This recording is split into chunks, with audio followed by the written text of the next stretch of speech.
Selamat pagi, Bapak dan Ibu serta saudara-saudari yang dikasihi oleh Tuhan.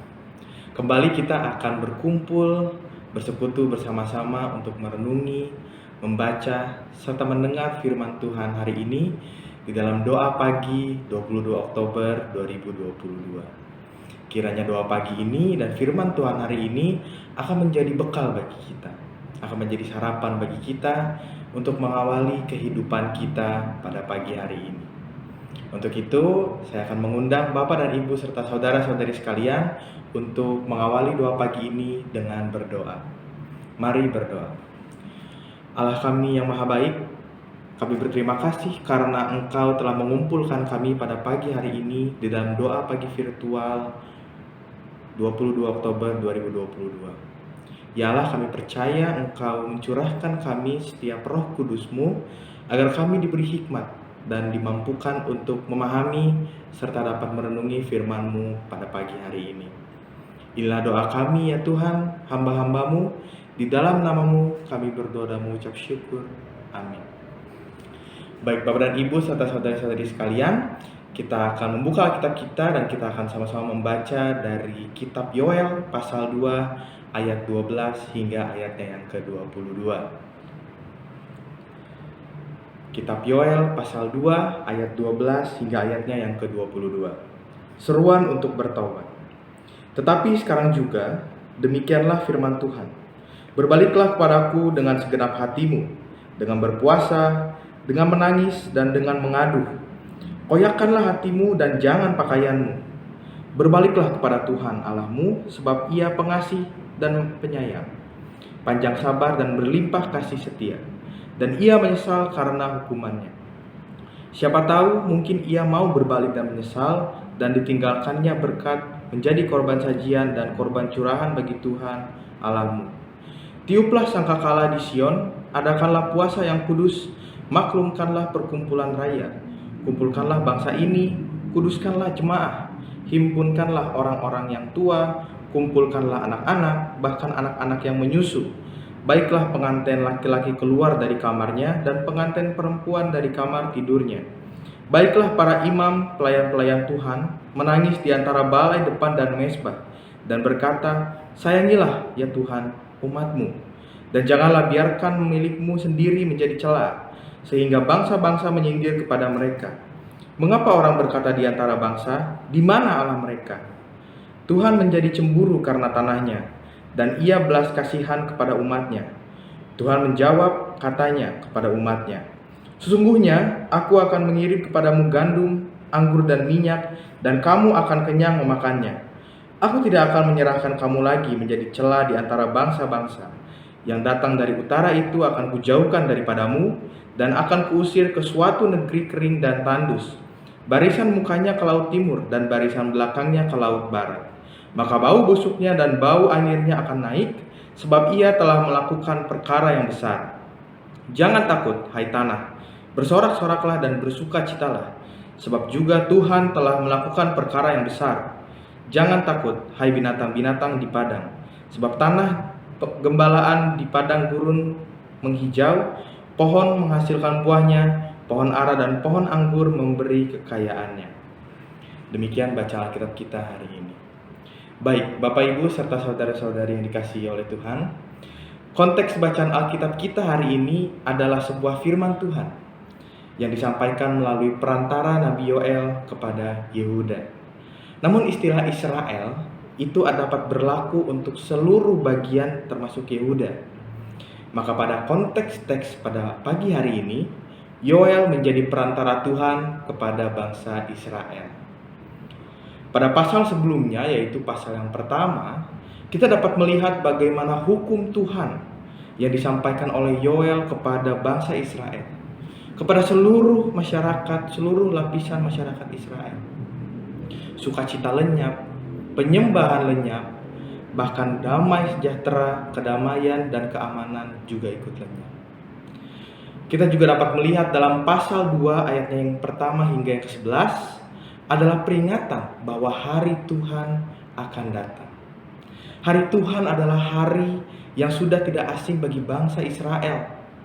Hari Tuhan adalah beberapa rentetan hari yang terdiri atas berkat terdiri atas pemulihan dan juga penghakiman Tuhan. Dan firman Tuhan kita hari ini, tepatnya pada perikop seruan untuk bertaubat, yaitu ayat 12 hingga ayat yang ke-17, bukanlah sebuah peringatan akan penghakiman Tuhan, melainkan sebuah nada akan kasih karunia. Bagaimana menyatakan seruan untuk bertaubat? Berbaliklah dengan segenap hati, berpuasa, menangis, dan mengadu. Berbalik dengan segenap hati. Istilah hati pada konteks kala itu bukan hanya soal perasaan, bukan hanya soal kasih sayang, melainkan ada turut campur antara pikiran, moral, dan juga nalar. Menangis, mengadu, meratap, maupun berpuasa adalah bagian dari aksi nyata setelah Tuhan mengajak bangsa Israel untuk berbalik kepadanya dengan segenap hati. Kesedihan karena berdosa, mengadu yaitu meratap, dan puasa sebagai tanda penyesalan.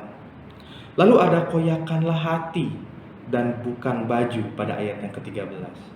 Bapak, Ibu, serta saudara-saudari sekalian, kita nampaknya seringkali menemukan ekspresi ini di dalam Perjanjian Lama. Sebuah ekspresi yang penuh dengan makna akan emosi yang begitu luar biasa. Kesedihan, teror, dan kemalangan. Dan pada kalimat ini, Tuhan tidak hanya ingin bangsa Israel hanya mengekspresikan atau hanya dengan simbolisme semata, namun sampai ke setiap hati mereka.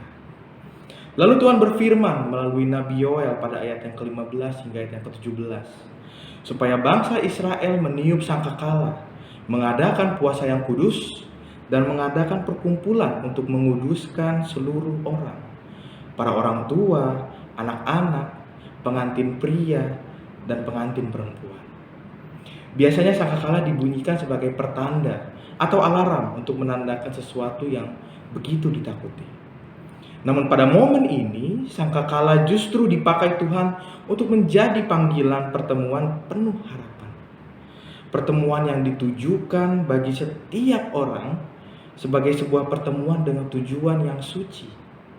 Mulai dari anak-anak, orang tua, mempelai pria, mempelai perempuan, seluruh orang tanpa memandang jabatan tertentu, tanpa memandang golongan tertentu, ataupun tanpa memandang kalangan umur tertentu. Dan para imam diminta untuk berdoa, meratap, menangis dengan khusyuk di antara balai depan dan mezbah. Bentuk dari doa ataupun perkataan yang harus disebut oleh para imam adalah wujud nyata bahwa Tuhan harus mengampuni mereka. Karena mereka milik Tuhan, karena kepercayaan pada kala itu seluruh harta, warisan, apapun itu adalah milik Tuhan. Dan supaya kepunyaan Tuhan tidak dicemooh dan dipertanyakan di mana Tuhan mereka, sehingga mereka dan Tuhan akan dicemooh oleh bangsa-bangsa lain.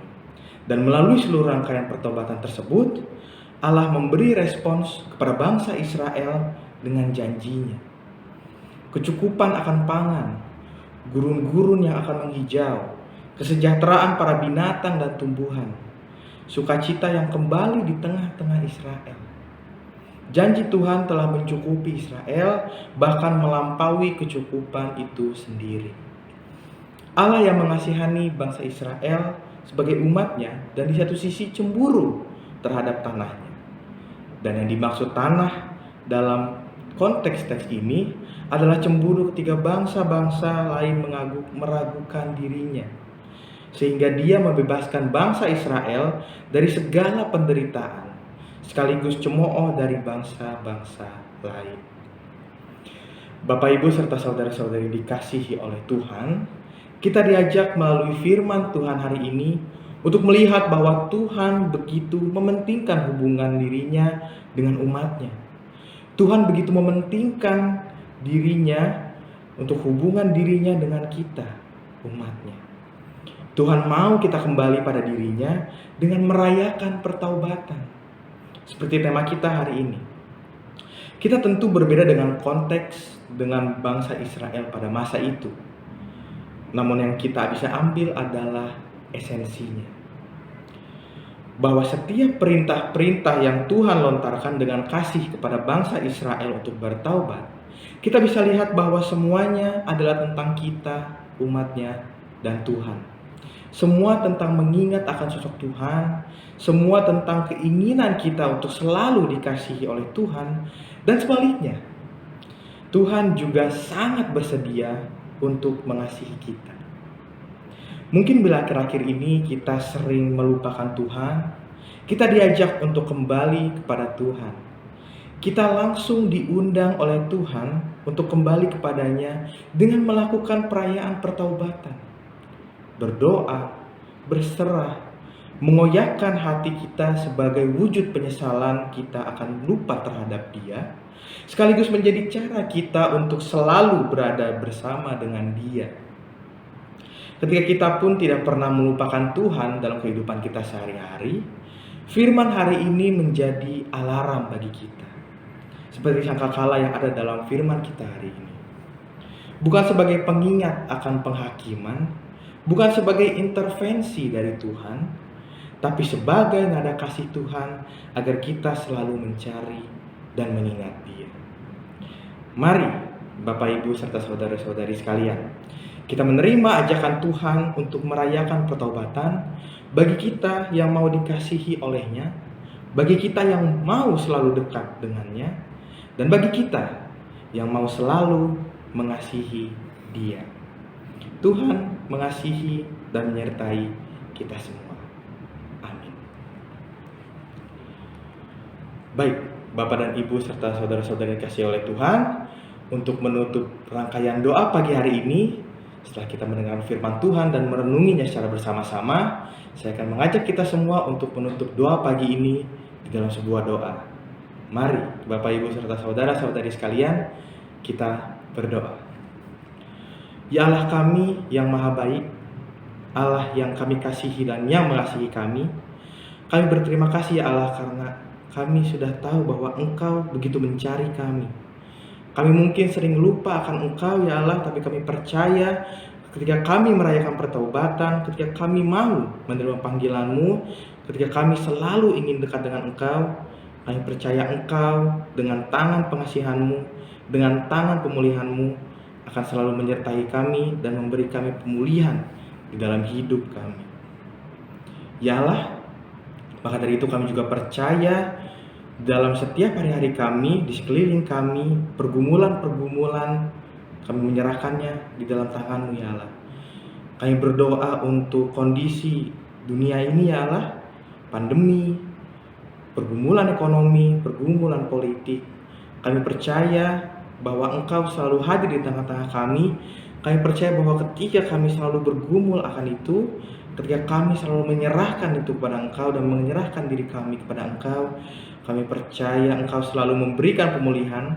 Kami percaya Engkau tidak akan pernah meninggalkan dunia ini, karena Engkau begitu mencari kami dan begitu menyayangi kami ya Allah. Ya Allah, kami juga berdoa untuk bangsa ini, bangsa Indonesia. Kami percaya bahwa setiap kami sebagai warga negara telah melakukan yang terbaik, telah bersama-sama membangun negara ini dalam hal-hal yang sederhana yang setiap kami lakukan di pagi hari ataupun di setiap hari-hari kami. Ya Allah, kami percaya dalam setiap upaya kami menyerahkannya dalam tangan-Mu. Kami berdoa juga untuk setiap kabinet-kabinet, presiden kami, seluruh lapisan masyarakat di dalam negeri ini untuk dapat membangun sama-sama bangsa Indonesia ya Allah. Kami juga menyerahkan setiap pergumulan bangsa ini, karena kami percaya Engkau tidak akan meninggalkan bangsa ini, dan Engkau selalu memberkati dan berada di tengah-tengah negeri ini ya Allah. Ya Allah, sebentar lagi juga kami akan melakukan aktivitas kami masing-masing. Berkatilah kami dimanapun kami berada ya Allah. Kami percaya Engkau selalu menyertai kami. Kami percaya Engkau selalu menjadikan kami terang dan garam, agar lingkungan sekitar kami dapat melihat gambaran-Mu melalui kami, melalui setiap perilaku baik kami. Ya Allah, inilah doa kami, hamba-hamba-Mu. Di dalam nama anak-Mu Tuhan Yesus Kristus, kami berdoa dan mengucap syukur. Amin. Baik Bapak Ibu Saudara-saudara sekalian, selamat pagi, selamat beraktivitas, dan terima kasih. Tuhan Yesus memberkati. Bagi Bapak Ibu yang memiliki pergumulan khusus dan ingin didoakan, bisa menghubungi rekan-rekan pendeta di nomor berikut.